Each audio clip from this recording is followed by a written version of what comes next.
Урматтуу кесиптештер, урматтуу чакырылгандар, мен да бир-эки сөз кошуп коеюн. Биринчи маселе, доктор Сасыевна, сизге. Мына ОРТ боюнча кечээ күнү төрагадагы пленардык жыйында сизге маселе көтөрдү, муну иретке келтириңиз. В срочном порядке, притом, жана мына сентябрда өтөбүз, мына азыр окуу жылы аяктаганга чейин ушуну иретке келтириңиз. Мен муну да айтайын деп аткан болчумун сизге. Себеби дегенде, эми биз үйрөнүшүбүз керек. Сын айткандан жыйынтык чыгарганды үйрөнүшүбүз керек. Мына мен сизге өткөндө бир сын айттым эле.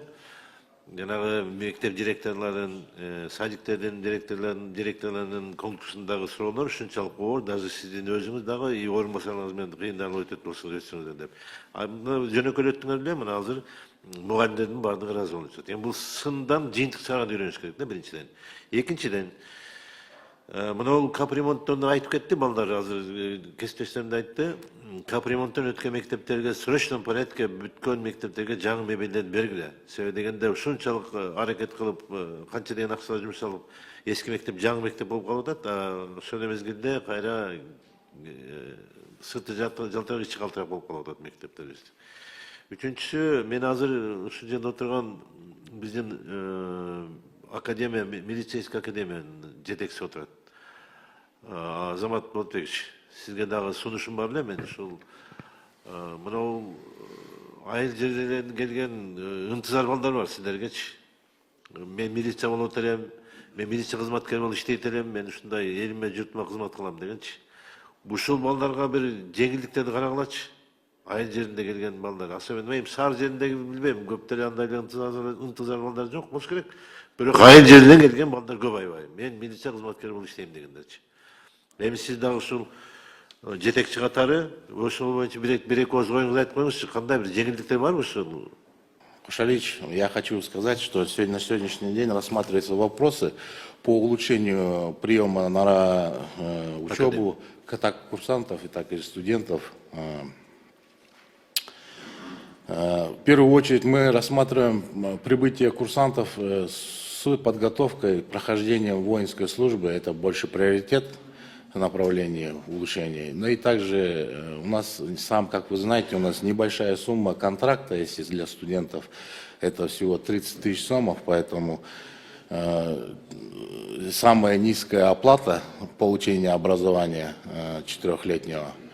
Поэтому для улучшения, снижения суммы или еще это уже не будет неправильным, так как у нас условия труда не будет потом окупаться. А для курсантов каждый год ежегодно по 130 курсантов мы принимаем согласно имеющейся сегодняшней заявки. Из 130 курсантов у нас конкурс проходит на основах ОРТ, также 120 проходных баллов надо набрать минимальный. И уже по комиссии по отбору физической культуры, конечно, физическая подготовка будет сдаваться. И приоритет тоже мастера спорта, кандидаты в мастера спорта, плюс прохождение воинской службы первоочередно рассматривается на прием на учебу. Азамат Болотбекович, я к чему это вам говорю? Сизге айтып аткан сөзү дегенде эми кандидат мастер спорттордун баардыгы айылдан чыга бербейт. Кандидат мастер спорттун баардыгы сатып жүргөн жерлерден чыгат. Ошон үчүн айтып атканым, сизге сунуш катары айтып атам. Ушул айыл жерлеринен келген балдарды бир аз көңүл бөлүп, ошолорго жеңилдик бергенге аракет кылыш керек.